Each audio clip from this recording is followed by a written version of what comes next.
A second. All right. Hello, everybody. Welcome back to the Backfield podcast. Today I'm with a basically really special guest. I've got Miles Kenobbie here. That's how I pronounce your name, right? Kenobbie, yes. All right. Awesome. Now, the first thing I want to address is that both of our names are Miles. We've both got last names that start with K. We both play quads. Do people call you Kilometer a lot? Not really. Only Really? by my artist name. Okay. I get called it a lot. People don't make distance jokes at all with your name. Yeah. It was more when I was in high school and middle school. Nothing as of recently. Okay. All right. Well, we're just gonna get right into these questions then. So, you're obviously crazy good at quads. You've done what, 2 years with the Blue Devils? Yes, I marched in 2016 and 2017. Okay, and 3 with RCC? 4. I marched in 2016 all the way through 2019. Okay, gotcha. So, what was your first introduction to drumming? Well, I've always been told that when I was 3, my aunt got me a little toy plastic snare drum, and I went to town on it. But really, my first introduction was through listening to metal and or hard rock music, and then being really interested in the drum set starting around my 4th grade year of school. Yeah. Okay. So is that when you knew that you wanted to get serious with it? No. When was that? I never really knew I wanted to be serious with it. The closest thing would have been I used to be in gymnastics until my freshman year of high school. So what happened was I was only a concert percussionist and a drum set player from 4th grade all the way through 9th grade. I didn't start doing marching percussion until my sophomore year of high school. I see. The conflict was the time arrangement and how much practice after school you had to be at for marching band. Yeah. And my gymnastics schedule conflicted with that. And the thing was, my 9th grade year, I got really injured in my shoulder. I fractured my growth plate doing the dance. And so I was out for about 8 to 9 months, just conditioning, stretching. I couldn't really do much. And at that point, I had been on the fence about continuing gymnastics, and I decided I wanted to do marching band really bad because the quads were pretty cool. And that was about that's the closest thing you could say of when I decided to get serious. Yeah. When it came to band in general, was your school competitive? Yes. So in Arizona, there are divisions with the organization called ABOTA, and we were in Division 1. Every year I was there, we had made it into state championships. We never won. We had never gotten first place, but the year after I graduated, they did. So that was them, but I couldn't be a part of it. Yeah. So that being said, when did you know that you wanted to actually get into DCI? So I signed up to do this clinic drum camp thing with the Academy in 2013. And that was my first experience playing in a drum corps setting, I guess. They had me learn the opener to the Academy 2013 show, and I got to play and stand next to Zach Hollander and Luke Vogt, and got to play with them. So that was really cool. And then from there, I went to audition in 2014 to make Academy. Okay. That's pretty awesome. And so then you marched with Brandon Olander 2016, right? Yes, I did. Did you know at that time that was kind of an iconic duo? Well, obviously it wasn't. I don't think people recognize you as much as on social media then as people do now, but I mean, even just marching with him was pretty cool because he made it back 2 years before. So I can imagine it was pretty. It was weird doing that, but also really cool. Yeah, marching with the System Blue groups, Blue Devils and RCC. Both of my rookie years there was pretty interesting. I got to meet a lot of people that I saw in videos and drum next to them and get to know them. So that was really cool. One of the people I remember just being starstruck about was Ryan Ellis. Yeah. Just getting to march with him, learn how he is. He's incredibly funny. That's he's amazing. And I also got the honor of helping him write his 2017 INE, which to me was crazy. I was like, why? How am I helping Ryan Ellis right now? Yeah. Yeah. Speaking of INE, so you did how many of those? 2. Okay, and you won in 2017. Yes. So, I know a few people who follow you listen to this. So, just asking for them, what's the process that you go through for writing one of those solos? Because, I mean, it's different from just writing a normal battery book. So, like, what was your process? Was it stressful? Yes. So for 2016, it was my first time doing an INE, and for that, the process was I wrote two groupings of just a long RAM session. And if you go back and watch that solo, anything that isn't the Star Wars motifs is just a lick of just notes and just. Oh, okay. So I in 2015 at Academy, I got really into writing 4 bars at a time, little licks. I started posting them on social media, and basically it was just an extension of that going into the INE process. And then it was about start of May, that I realized that I didn't have most of my solo there, because you need a minimum of 2 minutes and 30 seconds. And I always wanted to try and push it towards a longer end with a max of 4 minutes. I believe Chewbacca Drop was closer to 3 minutes 45, and Carbon Fiber was like exactly 4 minutes. So yeah, that's when I decided to just go with Star Wars.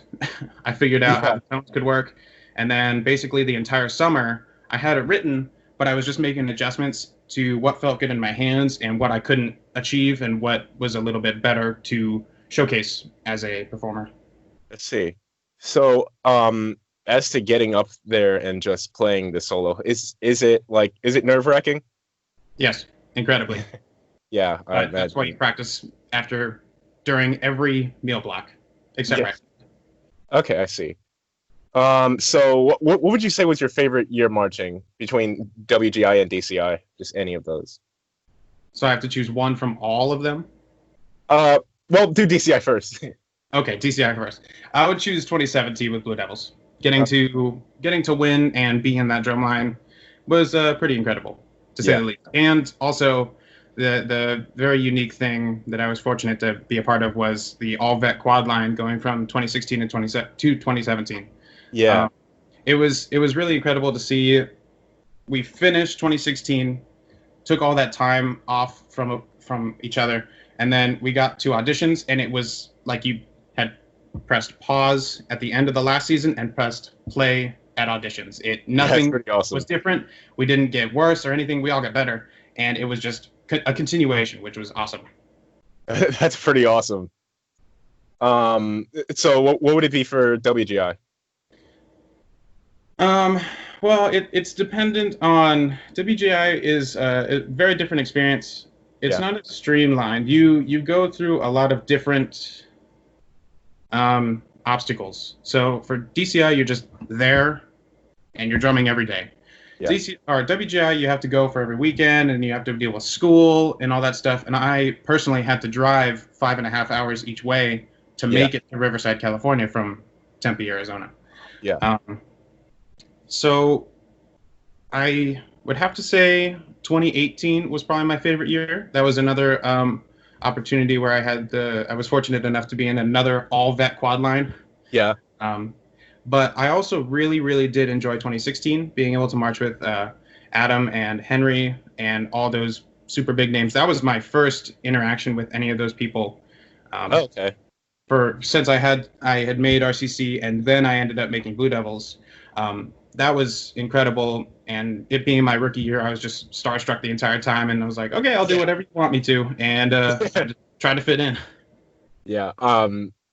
Yeah, you said RCC 2018 was your favorite. That's probably one of my favorite shows ever. Just that closing quad break just brings the hype up by that much more. Oh yeah, I absolutely love that show, every part of it.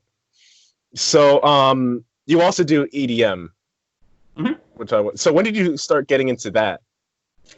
I really got into the music of it around 2012, 2011, and basically all I would search up on YouTube is the heaviest dubstep drop, and that Yeah. was what intrigued me.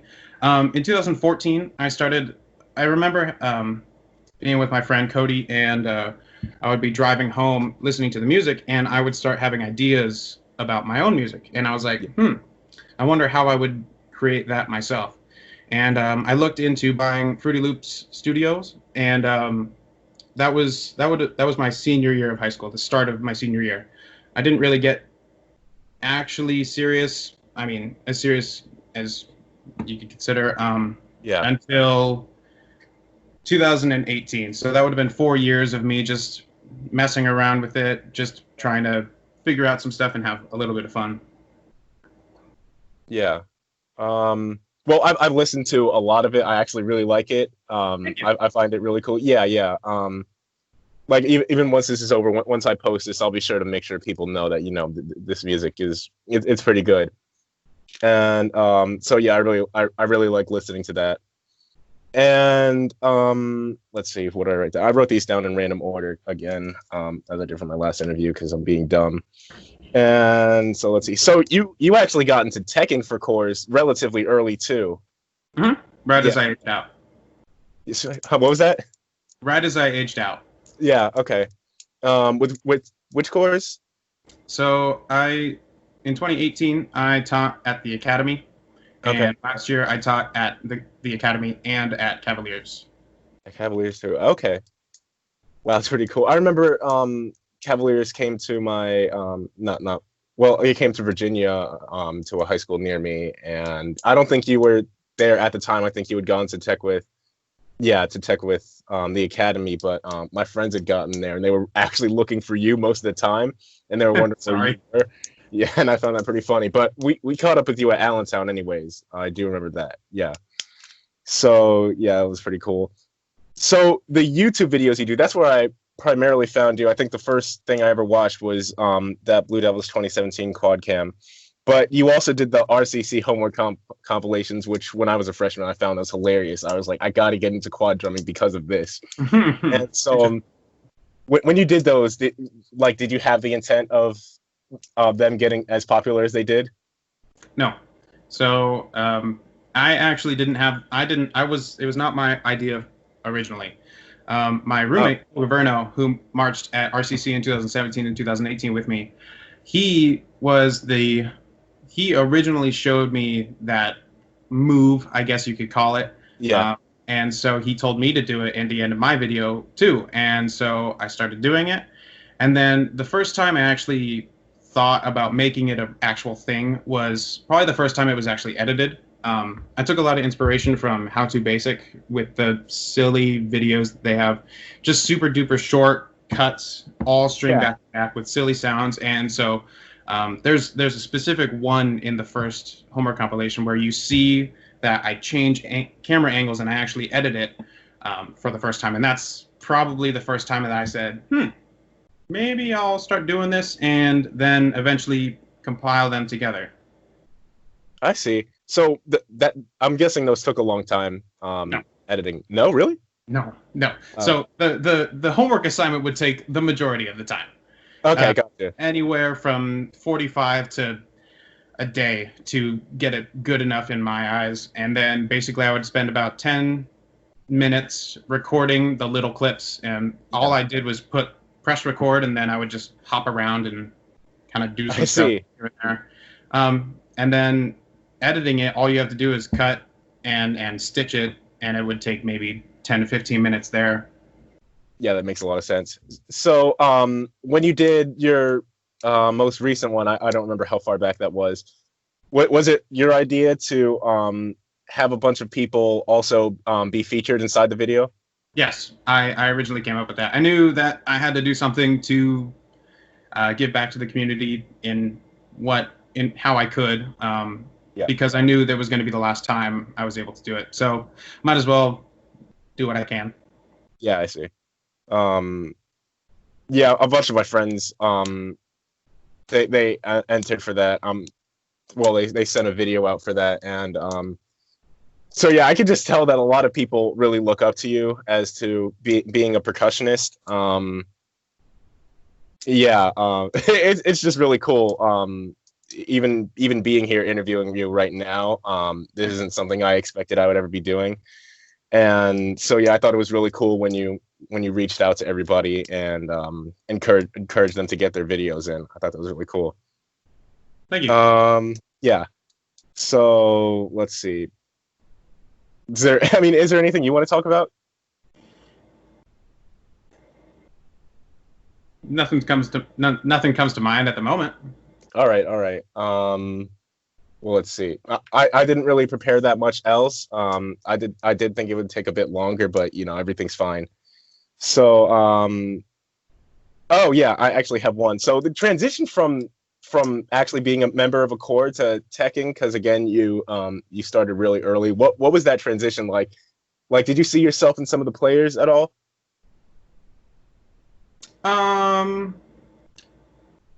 Interesting. That's interesting. I don't know if I've ever recognized or thought about it as looking at myself in the players. I always find it really, as a teacher, I find it very important to start to pick apart people's personalities so that you're able to teach them in a certain way that is most effective to them. So basically my goal when teaching drum corps and even teaching any of my high school and or college students, I always try to find who they are. And as of right now, I don't think I've ever started to reflect on seeing any of myself in them because I'm so focused on what their personality is and learning how to pick apart how their brain works and how they learn. Yeah, I see. And so, yeah, I understand that. That makes a lot of sense. And so that's probably all oh yeah. So as for college, is your plan to major in music? So I've already graduated college. I am 2 years out, and I graduated with a degree or a bachelor's degree in digital culture with a music concentration focus. Okay. So basically, the best way to explain it is digital music, and it was the closest thing I could get to working on dubstep. Oh, I see. Okay. Yeah, well, that makes most sense. And again, that stuff is really good that you do. Thank you. Yeah. That's all I've got for real this time. I really want to thank you for coming on to this. This means a lot to me, and I'm sure it'll mean a lot to people when this comes out. And so, yeah, thanks so much for this. Thank you for having me. Yeah, no problem. All right. Thank you, and goodbye. Bye-bye.